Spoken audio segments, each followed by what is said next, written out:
Washington and Eagle. Shots fired. Send an ambulance.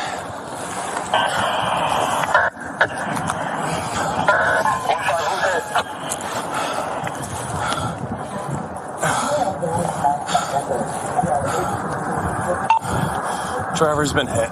I'm fine.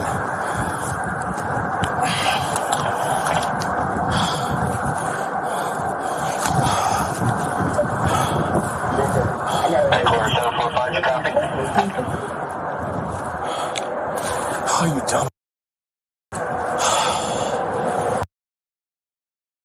So we just saw his body cam footage of Trooper Anthony Negro in New York. That is the aftermath. He shot the driver. The car then flipped over. And thankfully, he actually called in an ambulance, calls himself a dumbass in that, and slowly approaches the car as if he is still terrified for his life after shooting the man, and the car flipped over as a result. We're gonna show you a bit more of the process, understand what you're seeing as we take a look at this. Get out! Get out! Get out! Go away. Dude, get out. Get out. Get out. Nope. Get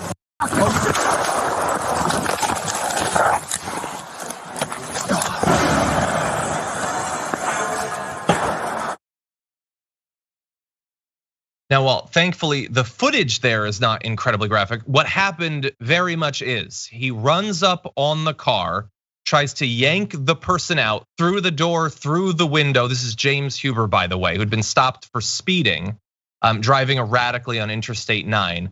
And almost immediately, after mere seconds, starts shooting. The car then travels forward and goes off that incline that allows it to flip over.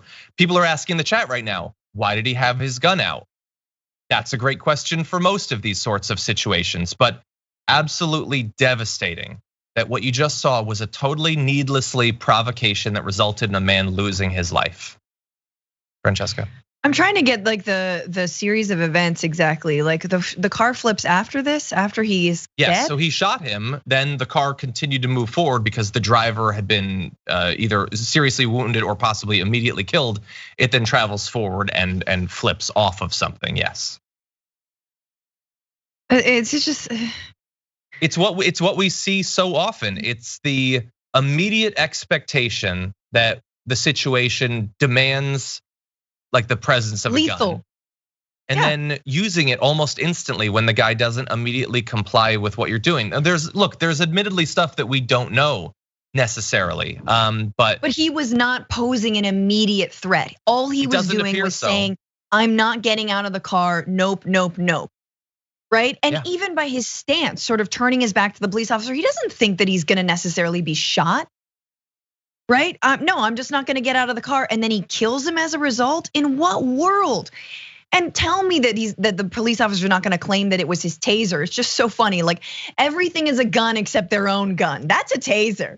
Oh, I don't know what that is. That was supposed to be, it's like, and this is again, we talk about, I truly believe in demilitarizing the police, and taking away their guns, especially when they don't know how to use them, is number one, man. Because you could have done that same job with a taser easily if you were under such threat, but that now someone's dead. Exactly, I might have misspoke and said that the car traveled forward afterward, it traveled backward, but the result was the same, it going off of a slight incline and flipping in that way. But look, it's just, how many of these sorts of things do we talk about on a weekly basis? Needless provocations that sometimes only go as far as tasing someone for not listening to every single order immediately that you give them.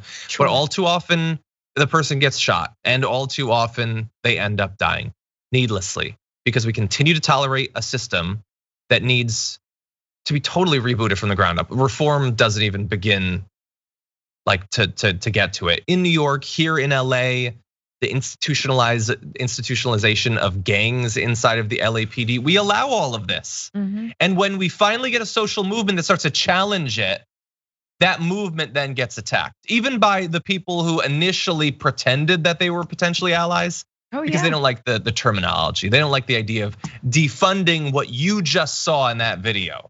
What you just saw needs more money. That's all. Maybe a slight change in the training, but that's probably it. That is what far too many people in positions of power believe.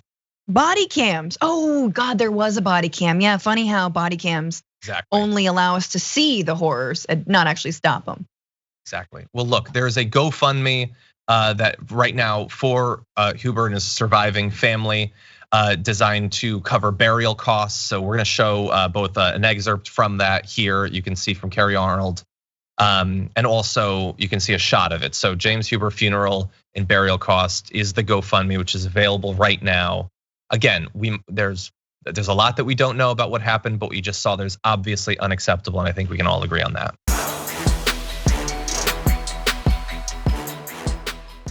For more political news breakdowns, interviews, stories of activism, and me trying my hardest to care about the occasional big celebrity news story, subscribe to our YouTube channel at youtube.com/The Damage Report. And you can ring the bell wherever it is so you don't miss anything.